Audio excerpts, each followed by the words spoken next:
నమస్కారం, welcome to I dream. ధర్మ మార్గం విత్ విజిత కార్యక్రమానికి స్వాగతం. ప్రస్తుతం మనతో పాటు ఉన్నారు దివ్య విశ్వశక్తి పరివార్ ప్రచారకులు స్వామి ఓం స్వరూప్ గారు. ఇప్పుడు వారితో మాట్లాడి మరిన్ని మంచి మంచి విషయాలు అడిగి తెలుసుకుందాం. నమస్తే అండి. శుభమస్తు తల్లి.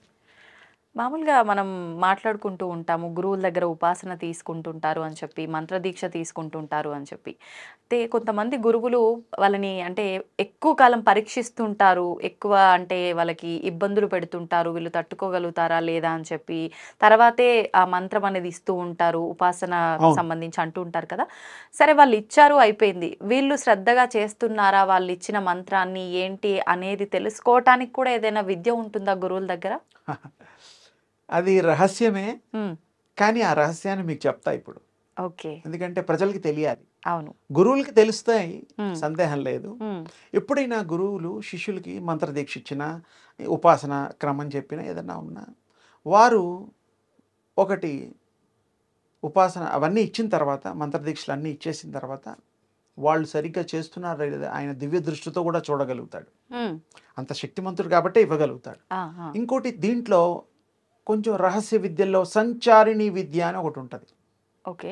సంచారిణి విద్య అంటే సంచరించడానికి వీలైనటువంటిది, మీకు తెలియజేయడానికి వీలైనటువంటి ఆ శక్తి కలిగిన దాన్ని సంచారిణి విద్య అంటారు. ఇప్పుడు ఈ రోజుల్లో మనం ఉపమానం కాకపోయినా చాలామంది ఆ విద్యని ఇంకో రకంగా వాడుకుంటున్నాం. అందరూ సీసీ కెమెరాలు పెడుతున్నారు. ఓకే.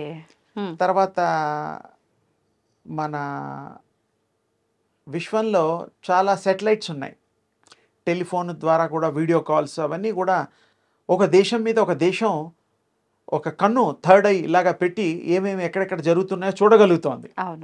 చాలా ఇవన్నీ మనం చూస్తున్నాం రోజు. టీవీ మాధ్యమాల్లో కూడా ఎక్కడో షూటింగ్ అయితే ఎక్కడో కొన్ని కోట్ల మంది చూడగలుగుతున్నారు. ఒక ఐ ఉంది అంటే దాన్ని ఎక్కడో జరిగేది ఎక్కడో చూపించడం ఎంత సాధ్యపడుతోందో ఆ విధంగా ఋషులు, మునులు, శక్తి కలిగిన గురుదేవులు వాళ్ళందరూ కూడా ఈ సంచారిణి విద్య అనేటువంటిది ప్రవేశపెడతారు.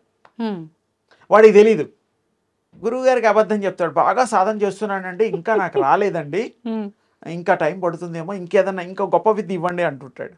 ఇచ్చిందేమో సరిగ్గా చేయడు, ఇంకా ఇమ్మంటాడు. ఇస్తారా నాన్న, ఇదే ప్రాక్టీస్ చేయని అంటూ ఉంటాడు. గురువుగారికి తెలిసిపోతుంది, ఓహో వీరిదా. ఆయన రెండు రకాలుగా చూడగలుగుతారు గురువులు. దివ్య దృష్టితో చూడగలుగుతాడు, సంచారిణి విద్యతో కూడా తెలుసుకోగలుగుతాడు. ఇది చాలా మందికి రహస్యమైనటువంటి విద్య. ఇది హిమాలయాల్లో అక్కడ శంబల అలాంటి వాట్లలో సాధన చేసేటువంటి గొప్ప విద్య. అది ఆల్రెడీ వచ్చిన విద్య, వాళ్ళకి తెలిసిన విద్య, ఈ మామూలు వాళ్ళకి తెలియని విద్య. ఇది విద్య ఉన్నట్టు తెలుస్తుంది, ఎందుకంటే మామూలుగా శక్తి కలిగిన వాళ్ళు చూడగలుగుతారు, ప్రయాణం చేయగలుగుతారు, తెలుసుకోగలుగుతారు. అలాంటిది మన మనుషుల్లో కూడా కొంతమంది మహిమాన్వితులు, మహాదేవులు, గురుదేవులు ఉంటారు. వాళ్ళు ఇలాంటి వాటి ద్వారా తెలుసుకోవడానికి ఇది ఒక చిన్న, వారి దృష్టిలో చిన్న విద్య. ఇంకా పెద్ద విద్యలు ఉంటాయి. అయితే ఎలాగో విద్యల టాపిక్ వచ్చింది కాబట్టి నేను రీసెంట్గానే సోషల్ మీడియాలో ఒక వీడియో చూడడం జరిగింది.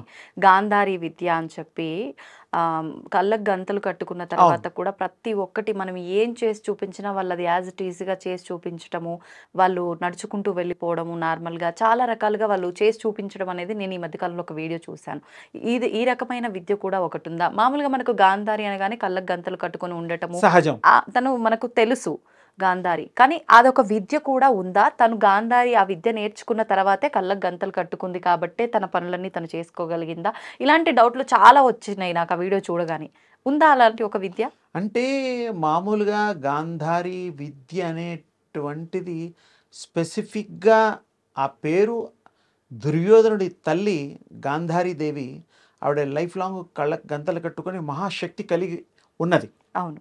యుద్ధంలో వెళ్ళేటప్పుడు కూడా ఆయన్ని మరి తొడలు విరక కొట్టుకోకుండా ఆవిడ ఆ శక్తి ద్వారా 2 తొడల్ని మహా వజ్రతుల్యంగా చేస్తుంది. అప్పుడు ఆ గాంధారి కొడుకు మీద ప్రేమతో అది చేయగలిగింది. అది మన చరిత్రలో కూడా ఉన్నది. అలాగే గాంధారి విద్య అనే పేరు పలకడం తప్పేం లేదు. కళ్ళకి ఈ తెరిచిన కళ్ళు చూడకుండా చేయగలిగినటువంటి చూపు అని అర్థం. కళ్ళు మూసుకొని తర్వాత కదా కనపడేది అది. నడవడం కానీ, వంట వండడం కానీ, మాట్లాడడం కానీ, చదవడం కానీ. అవును. అవును. దీనికి ఈ మధ్య చాలా ప్రాక్టీసెస్ కూడా, హ్మ్. మెమరీ ప్రాక్టీసెస్, టచ్ ప్రాక్టీసెస్ కొంత ఈ మధ్య కొత్తగా వస్తున్నాయి. హ్మ్. హ్మ్. ఐబ్యాక్ అని కూడా వస్తున్నాయి. ఓకే. సో ఈ సైన్స్ ఉంది. హ్మ్. కానీ అప్పుడు కళ్ళు గంతలు కట్టినా కట్టకపోయినా కూడా వాళ్ళు ఆ స్థాయికి వచ్చినప్పుడు హ్మ్. The third I will open. Okay. అది చూస్తున్నట్టు మీకు తెలియదు. హ్మ్. ఈ కళ్ళు ఉన్నట్టు ఆ కళ్ళు కనపడవు కదా. ఓహ్! మనోనేత్రంతో అది చూడగలుగుతుంది, చదవగలుగుతుంది. ఏ పేజీనైనా కూడా ఒక్క సెకండ్లో దే కెన్ రీడ్. హ్మ్.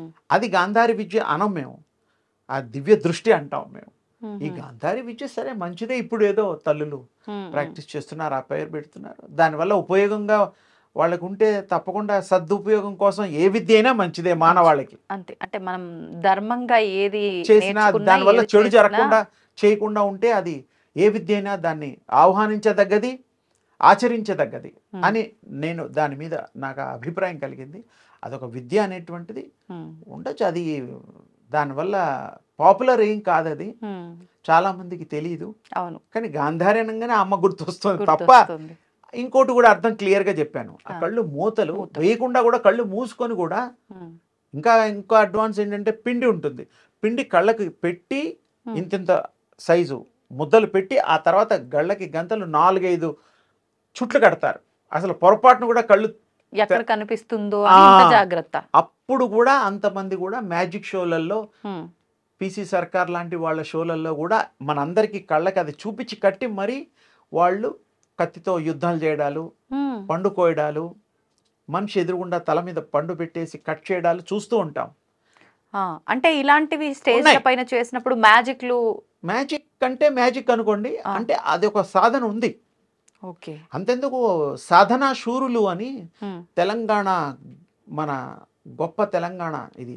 అందులో సాధనా శూరుల చరిత్ర చాలా గొప్పది. హ్మ్. ఇది నువ్వు అంటే నాకు గుర్తొచ్చింది. నేను హ్మ్. చూశాను, మాట్లాడాను వాళ్ళతో.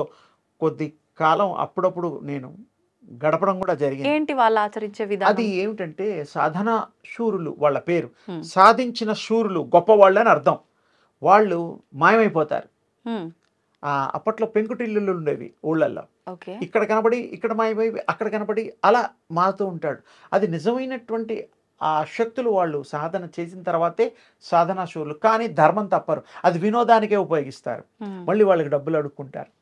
ఓహ్! ఊళ్ళో వాళ్ళకి భోజనాలు అడుక్కుంటారు, బట్టలు అడుక్కుంటారు, కత్తుల్ని సృష్టిస్తారు, హ్మ్.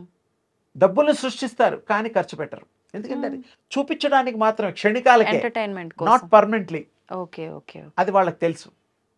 సాధనా శూరులని ఇప్పుడు హ్మ్. చాలా ఒక 2 కుటుంబాలు అక్కడక్కడ దొరికితే దొరకచ్చు. హ్మ్. అంటే వాళ్ళు వంశపారంపర్యంగానే ఉంది. అది పోతోంది, కొనసాగిస్తారు. అంతరించిపోతోంది. ఓకే. ఎవరు నేర్చుకోవడానికి ఇంట్రెస్ట్ చూపించడం లేదు. హ్మ్. నేర్పించేవాళ్ళు కూడా లేరు. హ్మ్. అప్పట్లో 6 గంటల సినిమా ఉండేదది. హుహు. ఊరంతా కలిసి ఊరి మధ్యలో రచ్చబండ దగ్గర. తెలంగాణలో ఫేమస్ రా. అంటే అప్పట్లో టీవీలు ఇవన్నీ ఏమీ లేవు అలా అని కాబట్టి కాదు. ఇలాంటి ఆ ఎంటర్‌టైన్‌మెంట్స్ శక్తులు ఉండేవేమో. చూపించడం, ఆ! ఆ! ప్రదర్శన. దయ్యాన్ని చూపించడం అంటే ఏమిటండి? మన భాషలో దయ్యం. అక్కడేదో వెలుతురు, ఇలా మంటలు అలా చూపించేవి. వాళ్ళు హ్మ్. చూపించేవారు. అలా చూడమంటే ఊరంతా చూసేది. హ్మ్. అంటే ఊరంతా ఒక 500, 300 అంతే. ఊరంతా అంటే లక్షల్లో కాదు. ఆ! చిన్న అంటే ఆ చిన్న గ్రామాలు. ప్రోగ్రామ్‌కి వచ్చిన వాళ్ళందరికీ రకరకాలు హ్మ్. కత్తుల్లో పొడిచినా కూడా పొట్టలో దిగేది గానీ రక్తం కారేది కాదు. హ్మ్. అంటే విచిత్రమైనటువంటి విన్యాసాలు చేసి ఆ కాసేపు 2, 3 గంటలు అది అంతవరకే. అంటే వాళ్ళు కూడా ఇలాంటి విద్యలు కళ్ళకి గంతలు కట్టుకొనే చేసేవారని చెప్పడానికి చెప్పా. ఓకే. ఓకే. అది మరి దాన్ని గూడా మీరు గనక గాంధారి విద్య అంటారేమో నాకు తెలీదు. హ్మ్. అంటే ఇలా చేసేవి ఏవైనా కూడా గాంధారి విద్యల కింద తీసుకుంటే తీసుకోవచ్చేమో. హ్మ్. కళ్ళకి మూసేసిన తర్వాత అది పేరు పెడితే గాంధారి అంటే ఆ తల్లిని గుర్తుపెట్టి అదే. కళ్ళగంతలనే ఒక ఆ! మనకు అలా అండర్‌స్టాండింగ్ కోసం చేసుంటారేమో. చెప్పారు. అందులో హ్మ్. కూడా విద్య ఉంటుంది. అన్నం వండేవాళ్ళున్నారు, బియ్యం ఏరేవాళ్ళున్నారు, రాతలు రాసేవాళ్ళు గూడా ఉన్నారు, చదివేవాళ్ళున్నారు, బస్సు నంబర్‌లు చెప్పేవాళ్ళు గూడా ఉన్నారు. సాధనా శూరులు ఇవన్నీ చేస్తారు. హ్మ్. హ్మ్. ఓకే. మీ మూలంగా వాళ్ళని ఈ గుర్తు మధ్య కాలంలో చేసుకున్నాం మనం. 40 ఏళ్ళు, 50 ఏళ్ల క్రితం నేను కలిసాను వాళ్ళని. అవునా? ఈ మధ్యలో కలవలేదు. ఓకే. ఓకే. ఉన్నారేమో, ఆ! ఉంటారు. ఈ మనిషి పూర్వీకులు మీ తాతయ్యలు ఆ ఏజ్ వాళ్ళని అడిగితే ఆ! ఆ ఊళ్ళల్లో ఆ విద్య వచ్చిన వాళ్ళు వచ్చేవాళ్ళు. ఓకే. వాళ్ళు ఒక 7, 8 మంది వచ్చేసి పాపం ఈ విద్యలు చేసి హ్మ్. బ్రతుకు తెరువు. చూద్దాం అలాంటి వాళ్ళు ఉన్నారు. ఎవరైనా ఉన్నారు. తెలిసిన వారుంటే కామెంట్ చేస్తారేమో. ఉండొచ్చు, తెలియచ్చు. నల్లగొండ జిల్లా యాదగిరిగుట్ట, జనగామ, ఆలేరు, ఉమ్, నార్కెట్పల్లి ఆ ఏరియాల్లో తెలంగాణలో చాలా ఫేమస్ అది. ఓకే ఓకే ఇప్పుడు పాపం వాళ్ళు చితికిపోయి ఉండొచ్చు. ఉమ్, పాపం ఈ ప్రోగ్రామ్ చూడడం వల్ల ఎవరన్నా దృష్టిలో పడితే కామెంట్ రూపంలో మీకు పెట్టచ్చేమో భవిష్యత్. చూద్దాం. చూడాలి. వాళ్ళకు కూడా మనం చేయూతనివ్వాలి, గవర్నమెంట్ కూడాను. మన వంతు తోటి మానవులు కాబట్టి వాళ్ళకు కూడా పాపం మంచి చేద్దాం, వాళ్ళు బాగుండాలని కోరుకుందాం. అవును, మనం చేయాల్సింది చెయ్యాలి, మన చేతుల్లో ఉన్నది అది. ఉన్నది. సంతోషం అండి, నిజంగా చాలా మంచి విషయాలు తెలియజేశారు. నిజంగా మాకు తెలియని అంటే కనుమరుగైపోయిన కొన్ని కొన్ని విషయాల్ని అవి కూడా ఇలా కనుమరుగైపోతున్నాయి గుర్తు అలాంటివి. చేసుకోవడం చాలా సంతోషంగా ఉంది. ధన్యవాదాలు. అమ్మ శుభం తల్లి.